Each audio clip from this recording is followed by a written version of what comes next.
Hello there, Sir from 17 once again. This is my Mass Effect Andromeda Insanity Difficulty video walkthrough.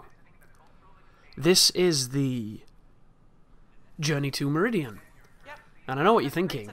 Wow, we've only done a couple missions and we're already going towards the final area of the game, and the answer is yes. If you just do the main missions in Andromeda, you only have to do about 5 or 6, and then you're done. Admittedly, those missions can be quite, expansive, and they do last a decent amount of time, and they include quite a lot of combat, and if you get stuck on the combat, it can take a little bit longer, but for the most, it's a pretty short game when you go for just the straight missions, because a lot of the depth and a lot of the time expenditure in Mass Effect, as a series as a whole, generally comes from doing everything else. And the early games were pretty much the same way. And of course, in this run, I'm not going to be doing the loyalty missions, also a lot of the side missions. We're going to be going straight for all the good stuff, and this is a great example of it. The game, towards the end, wakes your sister up, and your sister is meant to... I don't really know what kind of point this character has, because on me it was completely lost.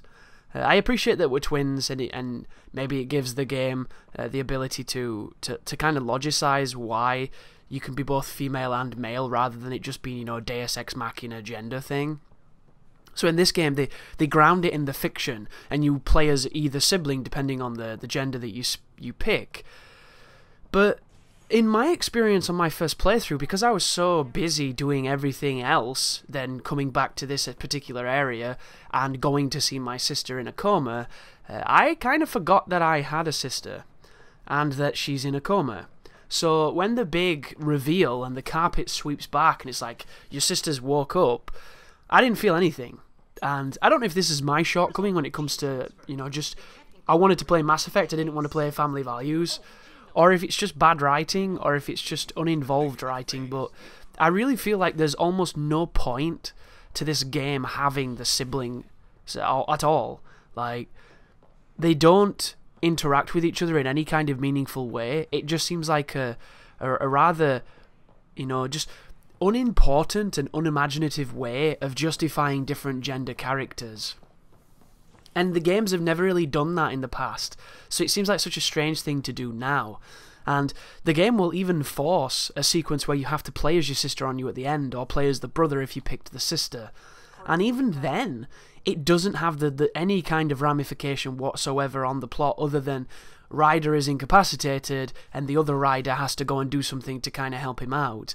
And it doesn't have anything to do with your choice or your journey, so if you did a very specific type of Ryder, it's not reflected at all in that sequence. It's kind of this cookie-cutter, installed-based, simple mission that has nothing to do with anything and has very basic, rudimentary shooting. And it stands out to me in a game that is undoubtedly a Mass Effect, but agreeably a weaker one.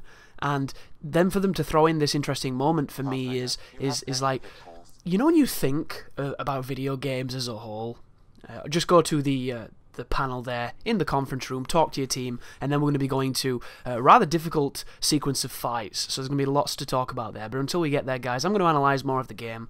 This is kind of what I do on this channel. Hopefully you're interested in hearing about the pros and the cons. If you're not, may I recommend another channel, because that's what we do here. But in a lot of games, they will do anything they can to throw in a novelty section, and a lot of the times they don't even care about justifying it. There's no need to. They just get on with it. Andromeda had the choice of putting in any kind of novelty sequence they could imagine. It could have been mechs that fought in space. It could have been a shmup section using the big ships in space. It could have been anything. It could have been like a skateboarding stupid dinosaur dog thing that we shoot at. It could have been the dumbest, most contrived piece of gameplay that they could pop in there. And instead they chose to do the most simplistic first-person shooting on a base level build with 2 special powers. That was it. That was their idea of something like iconic and unique that had to be there, that gave this character a purpose. You could have had her flying a ship and dodging asteroids and getting attacked by Ket ships and doing all kinds of crazy Lilac War stuff before she crashed it into Meridian or something, or into this planet. You know, it could have been 1,000,001 things, and they went for perhaps the most mundane and most unimaginative, and I don't really know why. Because to me, if I have a good opportunity to put in a piece of gameplay that the player has to play, but doesn't necessarily have to have any kind of context with, I will always go stupid. I will always go like Ninja Gaiden Final Boss, where you're suddenly floating on a platform doing a combat-based shmup, or Devil May Cry the same way. You know, put something in that makes us remember it. Like, look at Mass Effect 3, when you had to do the Hammer of Dawn on those Reapers. It was a really dumb sequence, and you could die really fast if you didn't know what you were doing. But people remember it because it was so very different to anything else in that game. And it was one of those novelty moments that I'm speaking about. This opportunity to do something slightly different. And then the game just went back to what it knows. And I wonder if anybody else kind of spotted that and wondered why they chose to do that. Because the narrative doesn't seem to justify it, and the gameplay most certainly doesn't seem to require it. But here is the first fight on this planet. It's a tough one too. There's going to be a lot of Chosens, there's going to be a lot of Anointeds, there's going to be those dog things that I forget the name of, and one thing you need to be aware of here, guys, is that to my right and to my left there are these veins that are canals filled with this liquid, and if you touch that liquid, it will show you what damage means. I don't know if it scales per difficulty or if it's just one touch fucks all, but that is probably the highest damage you can receive off of anything in this game. It's pretty ridiculous, of course, outside of a one-shot. You go in it, your shield and your life evaporates so quickly, there's a lot of the time where you just can't jump out, so just don't fall in. And I don't know if the enemies can have the same fate, because I didn't see anybody fall into it, but just be aware. If you're jumping around like I'm going to be and being crazy, you might put yourself in a bad spot. Much like that Chosen there who decided to stand on an illusory ledge and get bummed by my Scorpion. So we've got the shield guy in the back there. It is, of course, an observer. It's kind of the culmination here of the forces fighting each other. We have both Ket and Revenant coming in, and we're just going to be staying back, using our team. As you can see, I've gone with PB and Drac. They're kind of my staples of my team. I like them a lot. Drac is the guy who shouldn't die, who always dies. PB's the girl who should die and almost never dies. So it's kind of a good combination. I can get some nice incinerates, I can get some nice biotic explosions, and between all three of us, we should have this covered. So, use your map. I cannot stress how important that little bar at the top of the screen is during combat. You might not even notice it, you might not think it has any purpose, but it shows you where every enemy is. And if you can have an idea what direction a threat is coming from, you can put anything that exists in that planet in the way of that threat to stop it from killing you. And in this game, the enemies are so flank happy that you're going to need to quickly orientate yourself and understand where the threat is and get into some kind of cover. Obviously it would be quite easy if you could choose the cover yourself, but we have to rely on the game, which we've lamented enough, and I'm not going to go into it again. But I think everybody can agree this game would feel nicer and more responsive and more intuitive to the player's control if we could control the cover, I believe. And if we're moving towards a future where controlled cover is done autonomously by the machine, then I'm not very happy about that. Because as much as it does work, it doesn't work as good as when I do it. And I know that might sound arrogant to some people who really like that as a mechanic, but I just think it's fact. Like, as much as I enjoyed the automatic jump in Ocarina of Time, I always feel safer when I control the jump. You know, everyone's played that game where there's like 4 different types of jump depending on how hard you press the button or how directions you hold and stuff, so you can never quite be sure what jump you're going to get, so every time you jump it's a terrifying ordeal. Nobody likes that. But here is a fiend, and he's going to have a couple of little shits with him. So I'm going to step up onto these boxes to try and get out of the way of the little shits. The fiend will hit you here, because he has the projectile that he just took my shield with then. So be careful of the projectile, and be careful of anybody else who's in this area. Because you'll take big damage. This is Insanity, guys. They do not mess around. Focus on getting rid of these guys. Are they called Wraths? Or Wraiths? I can't quite tell. The screen is not the best pixel resolution. But I've got my team aiming at the fiend, and I know if he screams he's going to charge me, so I can do one well-timed dodge, and I can get away from it. But you need to be aware, guys, the dodge is not an iframe. If you dodge wrong like that, this is not Dark Souls, this is not Neo, you're going to run straight into a hit, and you can't do the old-school cool-ass dodges. So instead, get out of the way of it completely, as opposed to trying to go through it, and be aware that there are people behind me firing jizz at me. So this is me probably going to land in the lava And there it was. I was saved by life support just then. Very scary ordeal, but we got through it. And you might be wondering, well, Chris, I thought you said that the damage it did is ridiculous. It is, but it's only after the life support is gone. You have a bit of a safety blanket where the life support just zips down really quickly, and then it hits your life, and when it starts hitting your life, it's no mercy. But there you go. The Fiend goes down, his buddies go down with him. Not the cleanest fight, but proof that when shit hits the fan, you can get through as long as you use good positioning and you're getting good at the jumping and the boosting and getting out of danger. You could have sat up on this piece of cover here and shot down at them and let your team be scapegoats, and that would have worked just as well. But you know me, folks, when it comes to certain games, I like to get stuck in, I like to do reckless things, because a lot of the times the reckless strategies work the best. And I really like the combat in this game, you know. Mass Effect Andromeda right now, it's very cool to shit on this game because of its abundance of flaws, and I am somebody who is already very critical of video games, so you would think that I would just use this as a fantastic opportunity to list a litany of things I don't like, and we've covered things that I think are lacking, but I don't think this game is as shit as everybody's saying. I really don't, and I can appreciate that I shouldn't defend lackluster game design just because it's still fun, but I feel like it's worth saying, because I know that this is not the best Mass Effect, and I know they could have done better, but for whatever reason this time around, I'm not invested enough where I'm not going to give them a shit time because they made a weak game. Some of the best games that have ever existed have come in response to a weak game. Like, think of some games that didn't have the sequel you quite wanted, and then they came out and they nailed it. Like, look at Dark Souls 2. Everybody says that Dark Souls 2 is this massive, terrible game, even though it's not. It has issues, in my opinion, but it's not a terrible game. And then we got Bloodborne, and then we got Dark Souls 3, two fantastic games. Look at Devil May Cry 2. That is one of the most polarizing sequels in history. It's a game that, if you like Devil May Cry 1, you'll probably absolutely despise it. But if you're one of those strange people that just likes different things, you might love it. And then we got Devil May Cry 3, which is probably the single greatest action game ever made, with a combat system so rich, so detailed, so invested, so skill-based, with such a high skill ceiling, it will probably never be bested. You know, we get great things because of lackluster things, so I know it's not a defense of it, and I wouldn't want it to be a defense of it. I'm not a Mass Effect apologist, but you're looking at somebody who thinks that Mass Effect was going downhill every game they released, because I think each game got worse. It got mechanically more fluid, but it got feature-wise and mechanics-wise more shallow and less interesting to me. And they were still great games, but they weren't as good as what the first game promised.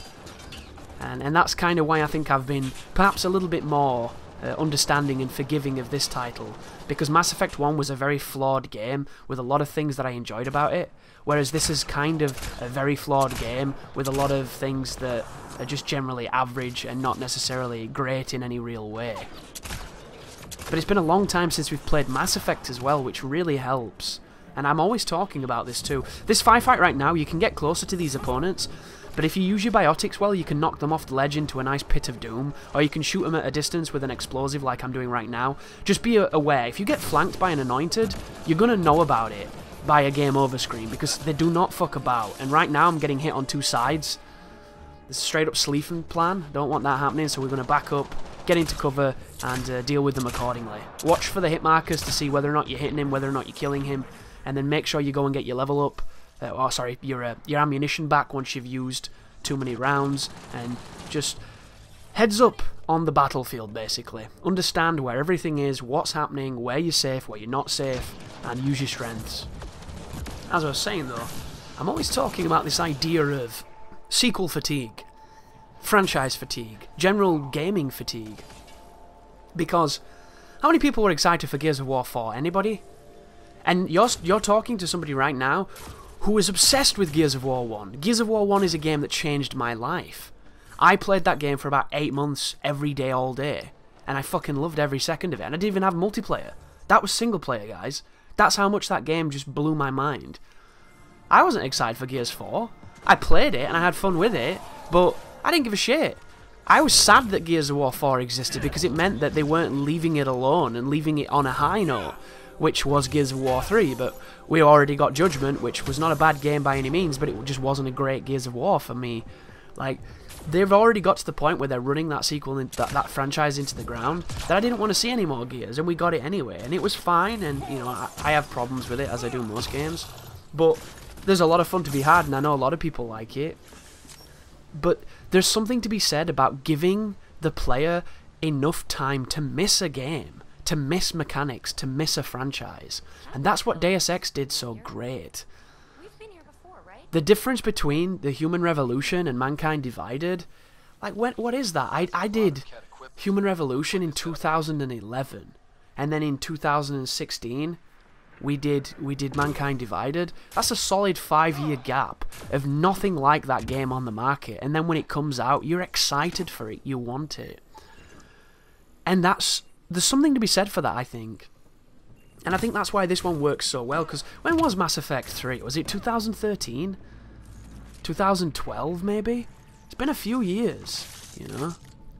And unless you're a person who's been playing, you know, the first 3 games all the time in the interim, I don't think you would have probably noticed as much of the crap that is, you know, directly worse than the previous games. And I don't mean the writing, I don't mean the characters, I don't mean the plot, I don't mean the cutscenes, I don't mean the lip syncing, I don't mean the animations, I don't mean the models. I just mean the mechanical things, because this is a tough fight, by the way, guys. Pretty tough fight. Let me just kill that train of thought while we do this. So I move up onto the right, onto some higher ground, and we immediately start taking on a couple Destins. The Destins are pussies once you take the shields, but taking the shield can be a nightmare. You want to constantly be aware of anybody trying to move to your left because of the flanking nature of your enemies. If anything flanks you here, you're going to be in trouble. See the dogs? The dogs flanked me, but they didn't go for me. So I was able to just chill in cover and blind fire that one down, and then PB was a great distraction, and then it all goes weird, poltergeist shit, and we blast them away. Anything flanks you here and traps you against this wall, you're in trouble, because beneath you is going to be the liquid that burns. The Destins are going to flank, and there's more than a few of them. In the middle of this zone, I believe there's a turret that you can turn on, so if you want a little bit more covering fire, you can turn the turret on. I just kind of wanted to do it my own way, which is to say that shotgun in hand, that's a flank, so that must have been a dog that hit me then, one of the dinosaur dudes. So be careful of it. But do you see what I mean? The game is very fair. Some Mass Effects on Insanity, when things got behind you, you didn't have a chance to recover because you died so quickly. So I think that this one is a lot more manageable. I've even gone on record on this guide saying that I think this is the easiest one on Insanity. And then I was on GameFAQs the other day, and there was a bunch of people in this massive thread saying how this is the hardest one. Look at that, by the way. That's an anointed spraying from the hip, stripping my entire life bar down. And the only reason that happened is because because Winona Ryder would not get in cover. Did you notice how I was hugging the wall while I was interacting? Well, because I was doing a move, it was keeping me out of the designated cover instead of putting me back in. So you've got to kind of be in a neutral state for the cover to hook you back.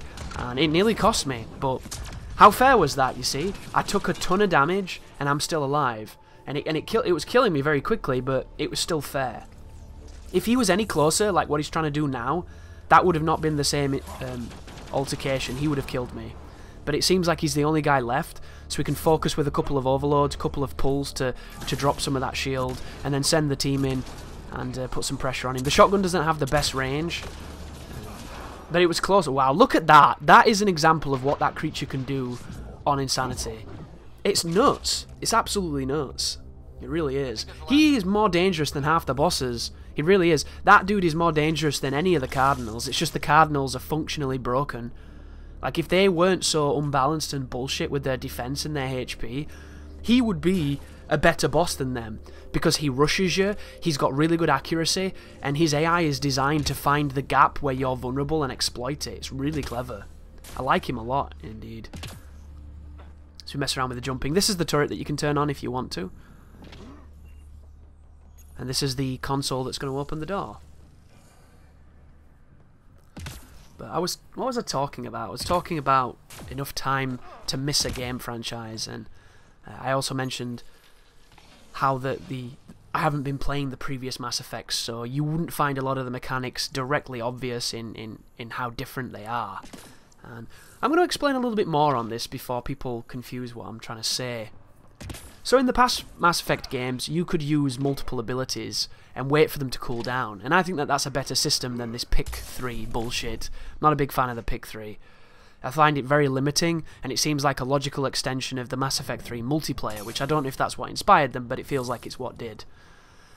You don't have to worry too much about these bubbles of doom. You can get around them, and they don't hurt you too much, but I just didn't want to die, because you can never tell how good the checkpoints are in these sequences. There are times in Andromeda where the checkpoints are fine, and there are times where they're not. So never run the risk, guys, because they don't let you save, so you can't make your own checkpoints, and they prescribe ones to you that occasionally seem like they oversighted a lot of potentially good points. But as I was saying, sorry, I think the original system of having as many powers as you wanted to spec into is a better system because it breeds situationally responsive moves. It breeds a mentality of building a character so that he can deal with the situations in the method that you like, and then when that method turns up, you can do it. By the way, did you see what just happened then? That is why the Observers are one of the most dangerous enemies in the game. That laser is a constant drip feed of damage, and if they keep it on you with no cover, that's what happens. Did you see how fast I was dying then? That's insanity. That's what it does. Never ever mess with Anointeds and never mess with Observers. They're the two that will really, really make you pay. Also guys, if you hear my voice going kind of funny, my throat is feeling the changing of the seasons, so it's feeling a lot of the pollen and that's going to start turning up, and I've been doing a lot of streaming and a lot of commentating, so my throat at this moment in time doesn't necessarily feel shitty, but every so often my voice is just, nope, we're tapping out for the moment, and I start sounding gravelly and weird and all like voice cracky. It's not complimentary, but I don't want any pain, you know? My voice is used to this. It's a nice calloused, gilded, lined machination, so we should be fine. But if I sound weird, that's why. I'm not choking up and upset because something's happening in my personal life or anything. It's just stupid reasons. As we were saying though, I think by limiting you to 3 abilities but allowing you to use every single thing in the game, all it does is give you this idea of choice while seemingly restricting you more than the systems ever have. Because in the old Mass Effect games, you could only do certain things within your tree, but you could do as many of them as you wanted, so you could spec your soldier in any way you needed, and I feel like it gave you more choice. In this game, you can do everything, but you can only do it to a very limited amount. But because the game enables you to pause and swap abilities on the fly with no penalty, if you can put up with going into menus repeatedly, you could play this shit like a turn-based RPG, where you use all the paramount best moves on all the best enemies and you're constantly going back in and out. On console, that would be a nightmare. On PC, it might be better because PCs generally run faster with menus and things, so you might be able to do it much more streamlined, but I can't imagine a world where anybody's going to do that. It seems like a very specific thing. It gives me this weird fantasy in my head of, can you imagine kind of like a strategic turn-based version of Mass Effect combat, where when you stop moving, the game freezes like Final Fantasy 15, and then you program in movement and attack options and it happens, and maybe there's a VAT system where there's percentage to hit body parts and stuff. That could be pretty fucking cool. I'd like that.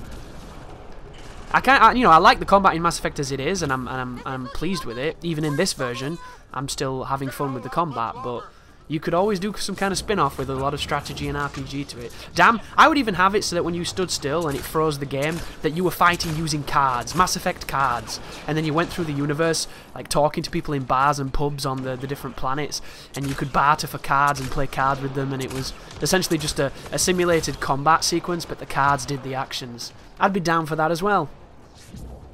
You know, more Mass Effect is not a bad thing. It's just a lot of the cosmetic stuff is really affecting people.